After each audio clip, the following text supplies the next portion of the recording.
Okay, today is the 2nd of August, and we are on the 21st Samyutta, Bhikkhu Samyutta.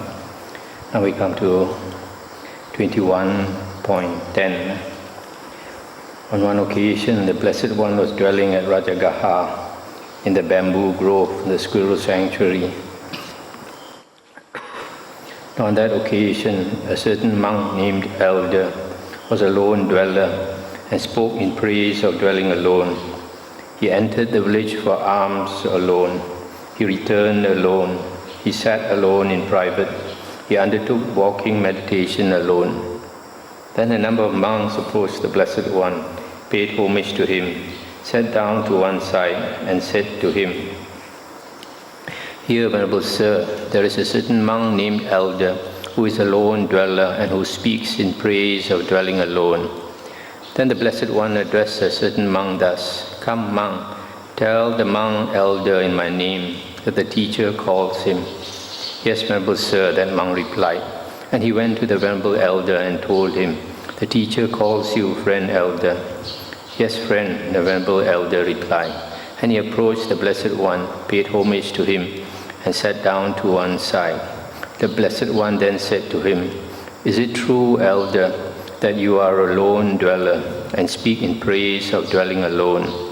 "Yes, Venerable Sir." "But how, Elder, are you a lone dweller, and how do you speak in praise of dwelling alone?" "Here, Venerable Sir, I enter the village for alms alone. I return alone. I sit alone in private, and I undertake walking meditation alone.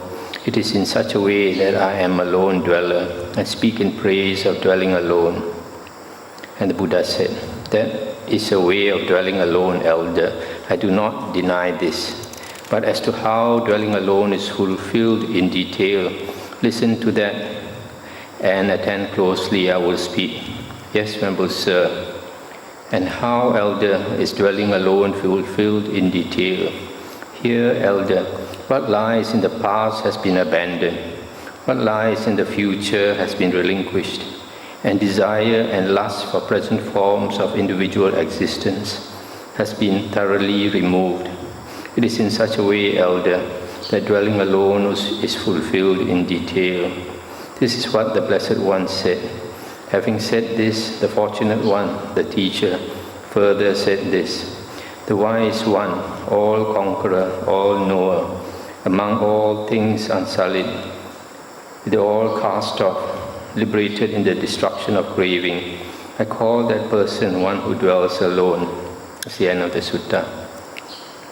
So here, this monk by the name of Elder, he kept to himself, and so he claimed to be a lone dweller. But the Buddha said, that is true, but that is not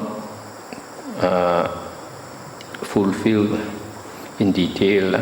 And the Buddha said, dwelling alone actually is to relinquish the past and don't crave for future rebirth, future existence. And even the present one, present forms of individual existence has been thoroughly removed. Desire and lust for it has been thoroughly removed. In other words, one has totally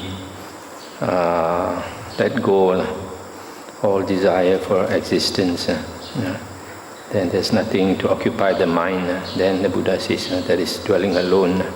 So the Buddha is trying to say dwelling alone is not so much the physical aspect, although the physical aspect is one aspect. But the Buddha says the mind, being alone in the mind, not having a mind that is occupied with this or that. That is really dwelling alone. This dwelling alone, sometimes it is the Pali word is viveka, seclusion. And the Buddha and the Suttas talk about kaya viveka and chitta viveka. Kaya viveka is like this monk, bodily secluded. He lives in a secluded place, for example, in a cave or high up in the hills or in the forest alone. that is Kaya Viveka. Or even if he stays in a monastery with other monks, he does not socialize with other monks. He keeps aloof. That is Kaya Viveka. But Chitta Viveka is a higher standard. Chitta Viveka is mental seclusion. That means your mind is detached. Detached from what? Detached from the world of the six senses. So, because the world of the six senses is dukkha, it's also a source of a lot of contact. If you have eye contact, you have ear contact, you have nose contact, tongue, body, and mind contact. Then because of contact, feelings arise, and then thoughts, and all that. The mind keeps going. So mental seclusion is meditating and going deep into your mind, attaining samadhi. When you attain samadhi, then slowly the world of the six senses withdraws away from you. So you are going back, as Ajahn Chah says, you're going back to our original home, going back deep into our mind. And Arahants constantly abide in that way, Chitta Viveka, secluded from the world. So the Buddha says that is more superior. 21.11, that's Sabbati. Then the Venerable Maha Kapina approached the Blessed One. The Blessed One saw him coming in the distance and addressed the monks thus: "Monks, do you see that monk coming, fair-skinned, thin, with a prominent nose?" "Yes, Venerable Sir." "That monk is of great psychic power and might. It is not easy to find an attainment which that monk has not already attained. And he is one who, by realizing it for himself with direct knowledge, in this very life enters and dwells in that unsurpassed goal of the holy life, for the sake of which clansmen rightly go forth from the household life into homelessness." This is what the Blessed One said. Having said this, the Fortunate One, the teacher, further said, "The Khattiya is the best among people." Khattiya is a warrior clan, noble clan. Khattiya is the best among people, for those whose standard is the clan. For one accomplished in knowledge and conduct is best among devas and humans. The sun shines by day, the moon glows at night. The Khattiya shines clad in armor. The meditative Brahmana shines, the holy man shines. But all the time, day and night, the Buddha shines with glory. It's the end of the sutta. So in this sutta, the Buddha is telling his disciples, look at this Maha Kapina. He's one of the great Arahants with mighty psychic power. This one, Maha Kapina, is fair-skinned, he's thin with a prominent nose. So he's one of the four monks, if you remember, when we read the Samyutta about the Brahma, how the Buddha flew to the Brahma heavens and emitted light, and four of his disciples came and sat in mid-air below the Buddha, who were then Maha Moggallana, Anuruddha, Maha Kapina, Maha Kassapa. These are the most powerful Arahants. Now we have just finished the second book of the Samyutta Nikaya. Now we are coming into the third book of the Samyutta Nikaya, one of the most important books in all the Nikayas. This is called the Khandha, the book of the aggregates. Khandha stands for aggregates, meaning the five aggregates. The five aggregates are the body, feeling, perception, volition, and consciousness. And these five aggregates we associate with the self, either as I or mine, or I am in the aggregates, or the aggregates are inside me. Now this Khandha, the name of the book is the Khandha, is named after the first Samyutta, which dominates the entire collection.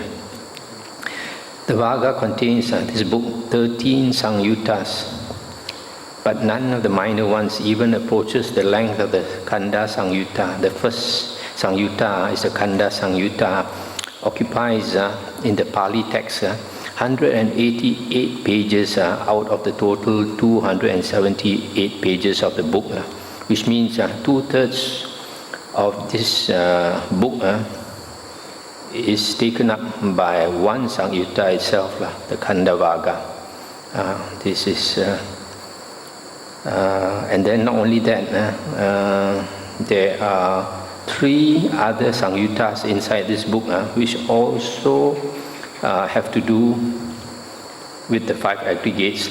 So practically this whole book has to do with the 5 aggregates, Khandha Samyutta. This this Khandha Samyutta contains 159 suttas. And these suttas on the 5 aggregates are the most important of all the Buddha's discourses, because the best way to see anatta, to attain liberation, is to contemplate on the 5 aggregates. There are another 2 ways, is to contemplate on the 6 sense basis, the 6 sense basis. Another one is to contemplate on paticca samuppada, dependent origination. But generally, the Buddha says that contemplating the 5 aggregates is the most important. So that's why I say that the suttas here are the most important of all the Buddha suttas.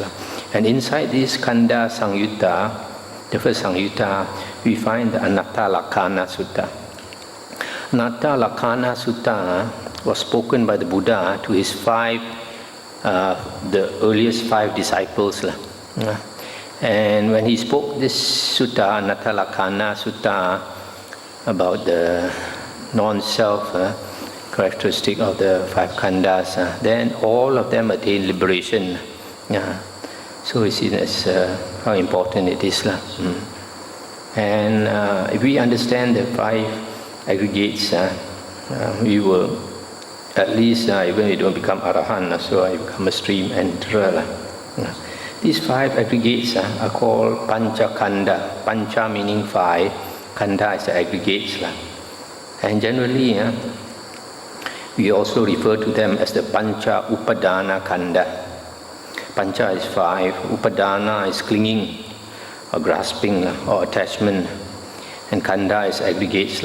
So pancha upadana khandha is the 5 aggregates of attachment, because generally we attach to these 5 aggregates. Now, in these notes by Venerable Bhikkhu Bodhi, he says, examination of the 5 aggregates plays a critical role in the Buddha's teaching for at least 4 reasons.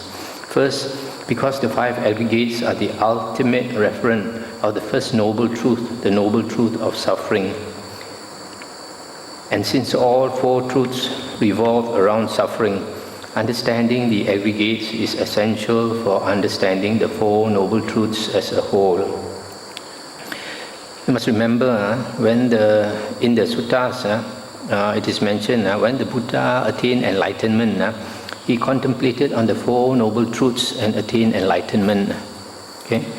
And the Buddha also mentioned in one of the suttas that it is not because of not understanding the 4 noble truths that he had been going through the round of rebirths again and again. And only when you understand the 4 noble truths do you get out of samsara, the round of rebirths. So understanding the 4 noble truths is very, very important. Now, in the first noble truth, in the description of suffering, the Buddha said, what is suffering? If I remember correctly, something like this. It says birth is suffering, aging is suffering, dying is suffering. Not to get what one wants is suffering. To be separated from our loved ones is suffering. To associate with those we dislike is suffering. And then